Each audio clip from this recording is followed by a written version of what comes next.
सभी दोस्तों का एक बार फिर से स्वागत है फोर्थ ग्रेड एग्जाम के लिए चल रही चाणक्य सीरीज के अंतर्गत हिंदी की एमसीक्यू सीरीज की क्लास नंबर 14 में। और आज की इस क्लास में अपन एक नया चैप्टर पढ़ने वाले हैं। चैप्टर का नाम रहेगा वाक्यांश के लिए एक शब्द। एक क्वेश्चन आपके एग्जाम में इस चैप्टर से पक्का आएगा, तो सारे साथी इस क्लास को आराम से देखिएगा और साथ में देखिएगा फोर्थ ग्रेड एग्जाम के लिए आप जैसे ही हमारे यूट्यूब चैनल के प्लेलिस्ट वाले सेक्शन में जाएंगे तो आपको हिंदी की प्लेलिस्ट मिलेगी, साथ में विज्ञान, कंप्यूटर, राजस्थान भूगोल और पॉलिटी की ये 5 प्लेलिस्ट आपको मिलेगी। तो जिन साथियों को ये जो सब्जेक्ट है इनके एमसीक्यू क्वेश्चन देखने हैं तो ये सारी प्लेलिस्ट है वो एक बार आप चेक कर लेना। और आज की क्लास में अपन बहुत ही महत्वपूर्ण क्वेश्चन है वो वाक्यांश के लिए एक शब्द के देखने वाले हैं। तो पहला क्वेश्चन देखिएगा, जो बहुत बोलता हो वाक्य खंड का संक्षिप्त रूप है वातुल, वाचाल, साक्षर या मितभाषी। तो याद रखिएगा जो बहुत ज़्यादा बोलता हो उसको कहा जाता है वाचाल। बी नंबर ऑप्शन हमारा राइट हो जाएगा। अब देखिएगा इसके विपरीत जो बहुत कम बोलता हो उसको बोला जाता है मितभाषी।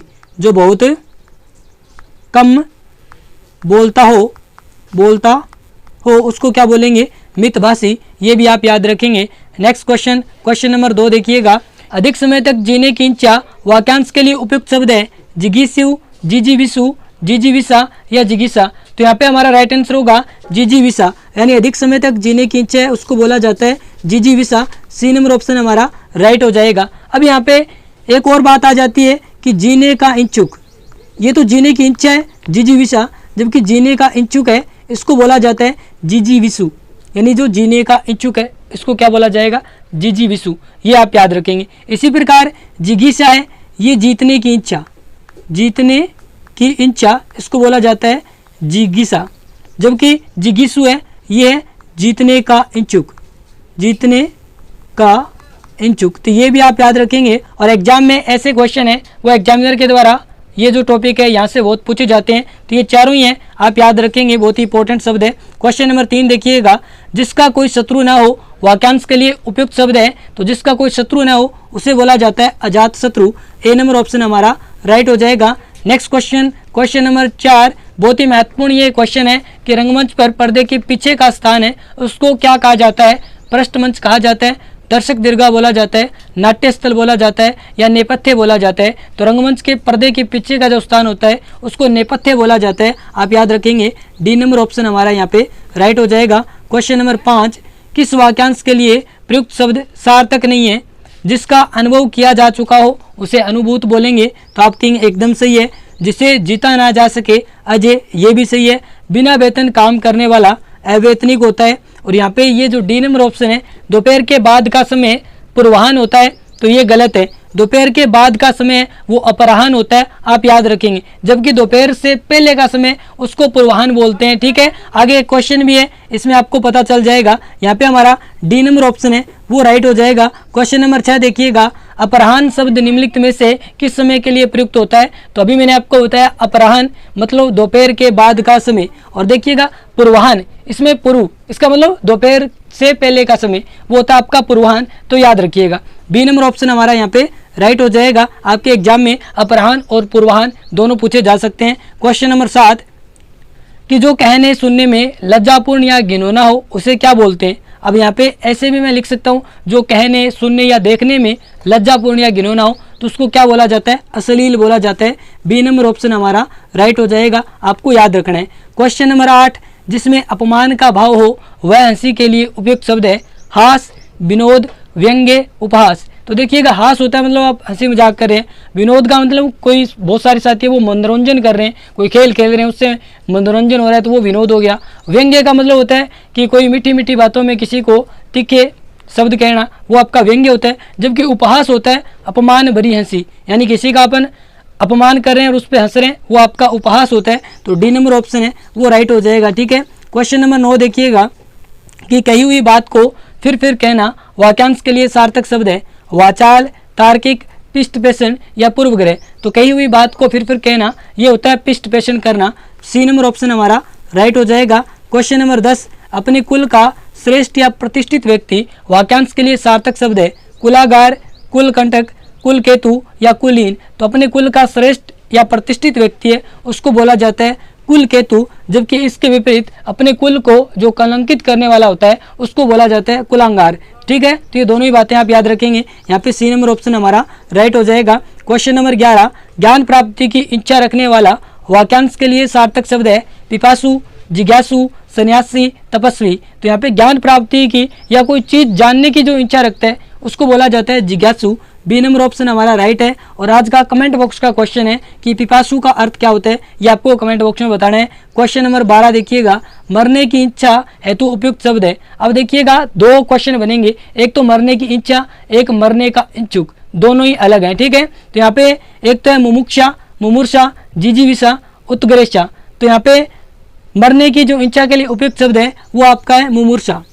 बी नंबर ऑप्शन हमारा राइट हो जाएगा। अब जो मुमूर्षु होता है वो होता है मरने का इच्छुक, ये भी आप याद रखेंगे। जबकि मुमुक्षा है ना, ये होता है मुक्ति या मोक्ष पाने की इच्छा, ठीक है। आगे मैं आपको बताऊंगा, आगे क्वेश्चन में आएगा मुमुक्षा वर्ड।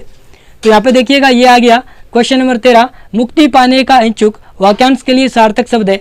तो याद रख लेना, बहुत सारे साथी है वो पहला ही ऑप्शन चूज कर लेते हैं मुमुक्षा, लेकिन याद रख लेना ये तो मुक्ति पाने की इच्छा होती है, ठीक है। मुक्ति या फिर मोक्ष पाने की इच्छा ये होती है मुमुक्षा, जबकि मुक्ति या मोक्ष पाने का इच्छुक मुमुक्षु कहलाते हैं। सी नंबर ऑप्शन हमारा यहाँ पे राइट हो जाएगा। और तितिक्षा ये जो शब्द है इसका अर्थ होता है कष्ट सहने की इच्छा, ठीक है। जिजीविषा आपने पढ़ाई था ऊपर, जीने की इच्छा यानी अधिक समय तक या प्रबल जीने की इच्छा, इसको बोला जाता है। क्वेश्चन नंबर 14 देखिएगा, यहाँ पे सी नंबर ऑप्शन राइट है। जहाँ खाना मुफ्त मिलता हो वाक्य खंड हेतु निम्न में से सबसे उपयुक्त एक शब्द का चयन कीजिए। औषधालय, सदाव्रत, अनागार या बुभुक्षा। तो देखिएगा जहाँ खाना मुफ्त मिलता है उसको बोला जाता है सदाव्रत। यहाँ पे बी नंबर ऑप्शन हमारा राइट हो जाएगा। और बुभुक्षा होती है ये आपकी भूख की इच्छा, ठीक है। तो यहाँ पे ये भी याद रखेंगे। अनागार जहाँ पे अन्न का भंडार किया जाता है, औषधालय जहाँ पे दवाइयाँ मिलती है, ये तो नॉर्मल शब्द है। क्वेश्चन नंबर 15 देखिएगा, जहाँ आकाश और पृथ्वी मिले हुए जान पड़ते हैं वाक्यांश के लिए सार्थक शब्द है छिपर, छिपरहस्त, क्षितिज या क्षिति। तो देखिएगा जहाँ पे आकाश और पृथ्वी आपको दूर मिले हुए नजर आते हैं उस जगह को बोलते हैं क्षितिज। सी नंबर ऑप्शन हमारा राइट हो जाएगा। अब देखिएगा छिपर का अर्थ होता है तेज, और छिपरहस्त का मतलब जो तेज हाथ जिसका चलता है, तेज हस्त वाला छिपरहस्त इसका अर्थ होता है, ये भी आप याद रखेंगे। और क्षिति यहाँ पे ये पृथ्वी से संबंधित, पृथ्वी का पर्यायवाची है क्षिति, ये भी आप याद रख सकते हैं पर्यायवाची के तौर पे। क्वेश्चन नंबर 16 देखिएगा, यहाँ पे हमारा सी नंबर ऑप्शन है वो राइट है। तो क्वेश्चन नंबर 16 क्या कह रहे हैं कि आदि से अंत तक इस वाक्यांश के लिए एक शब्द प्रयुक्त होता है। ये इंपॉर्टेंट क्वेश्चन है, इसको स्टार मार्क कर लेना, भी आपके एग्जाम में आ सकता है। आदि से अंत तक ये इसके लिए जो वाक्य यूज किया जाता है वो किया जाता है आद्योपांत, यानी बी नंबर ऑप्शन हमारा राइट हो जाएगा। और एक बार फिर से कह रहा हूँ ये इंपॉर्टेंट क्वेश्चन है, स्टार मार्क कर लेना, अपनी कॉपी में नोट कर लेना इसको, और ये आपके एग्जाम में पक्का आ सकते हैं। क्वेश्चन नंबर 17 देखिएगा, सूची 1 को सूची 2 से सम्मिलित कीजिए। और माफ़ी चाहूँगा यहाँ पे थोड़े पास में लिख रखे हैं मैंने, लेकिन मैं आपको बता दूंगा। जैसे पहला ऑप्शन देखिएगा ए में, जिसके समान दूसरा नहीं है, तो इसके लिए जो शब्द यूज किया जाता है वो किया जाता है अद्वितीय। उसके बाद में जिसका कोई शत्रु नहीं है, ये हमने ऊपर पढ़ा था अजात शत्रु, यानी ए में डी आएगा, बी में एक आएगा। उसके बाद में सी भी अपन पढ़ चुके हैं, जो बहुत बोलता हो वाचाल, और जो किए गए उपकार को मानता है वो कृतज्ञ होता है, और जो किए गए उपकार को नहीं मानता है वो होता है कृतघ्न। ये भी आप दोनों शब्द हैं वो याद रखेंगे। तो यहाँ पे ए में आएगा 4 और बी में आएगा 1। तो ए में 4 इसमें है और ए में 4 इसमें है।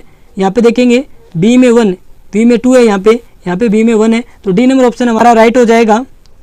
क्वेश्चन नंबर 18 देखिएगा, जिसकी आशा न की गई हो वाक्यांश के लिए सही शब्द है। तो ये भी इंपॉर्टेंट शब्द है, इसको भी याद करना। जिसकी आशा न की गई हो वो होता है आपका अप्रत्याशित, ए नंबर ऑप्शन है वो राइट हो जाएगा। यहाँ पे एक और वर्ड है अनायास, यानी जो बिना किसी प्रयास के सहज ही सरलता से मिल जाए वो होता है अनायास, ठीक है। ये शब्द भी इंपॉर्टेंट है, याद रखेंगे। क्वेश्चन नंबर 19 देखिएगा, यहाँ पे ए नंबर ऑप्शन राइट है। निम्नलिखित में से कौन सा विकल्प सुमेलित नहीं है? खाने की इच्छा बुभुक्षा होती है, यानी भूख या खाने की इच्छा, एकदम सही है। उसके बाद में देखिएगा, जिसे मोक्ष की कामना हो युयुत्सु होता है, ये गलत है। मोक्ष की कामना हो जिसे, उसको मुमुक्षु बोला जाता है। जबकि यहाँ पे युयुत्सु है ना, ये होता है जो युद्ध करने के लिए इच्छुक है। युद्ध की इच्छा वो तो युयुत्सा होती है, जबकि युयुत्सु है ना, ये युद्ध करने को जो इच्छुक व्यक्ति है उसको बोला जाता है युयुत्सु, ठीक है। तो ये गलत है। और यहाँ पे थोड़ा सही कर लेना, कम खर्च करने वाला, ठीक है। यहाँ पे कम नहीं लिखा गया, मिसप्रिंट हो गया, तो कम खर्च करने वाला मितव्ययी होता है, ये सही है। बचपन और जवानी की उम्र के बीच की जो संधि है उसको वह संधि बोलते हैं। ये भी आपका इंपॉर्टेंट शब्द है, तो इसको भी आप नोट कर लेना। नेक्स्ट क्वेश्चन देखिएगा, यहाँ पे बी नंबर ऑप्शन हमारा राइट है, मैंने आपको बता दिया युयुत्सु क्या होता है। नेक्स्ट क्वेश्चन, क्वेश्चन नंबर 20, ये भी इंपॉर्टेंट है। ऐसा भीषण दृश्य जिससे रोए खड़े हो जाएं, वाक्यांश के लिए प्रयुक्त एक शब्द है, यानी रोंगटे खड़े कर देने वाला भीषण दृश्य क्या कहलाता है? लोमहर्षक, हृदय विदारक, भय आक्रांत या अलौकिक। तो ये कहलाता है लोमहर्षक। ए नंबर ऑप्शन हमारा यहाँ पे राइट हो जाएगा। और दोस्तों ये थी आज की हमारी क्लास, जिसमें अपन ने इस चैप्टर के बहुत ही महत्वपूर्ण 20 क्वेश्चन किए। ये आपको कैसी लगी क्लास आप जरूर कमेंट बॉक्स में बताएंगे। और साथ में ये जो सारी प्लेलिस्ट है वो आप देख लेना, और साथ में चैनल है इसको ज़्यादा से ज़्यादा सब्सक्राइब कर लेना, क्लास को ज़्यादा से ज़्यादा लाइक करना, और जो साथी आपके फोर्थ ग्रेड एग्जाम की तैयारी कर रहे हैं उनके साथ भी इस क्लास को शेयर कर देना, और जो बाकी सारी प्लेलिस्ट है उनको भी शेयर कर देना आप अपने दोस्तों के साथ जो फोर्थ ग्रेड एग्जाम की तैयारी कर रहे हैं। तो मिलते हैं अपन नेक्स्ट क्लास में, जुड़ने के लिए बहुत बहुत धन्यवाद।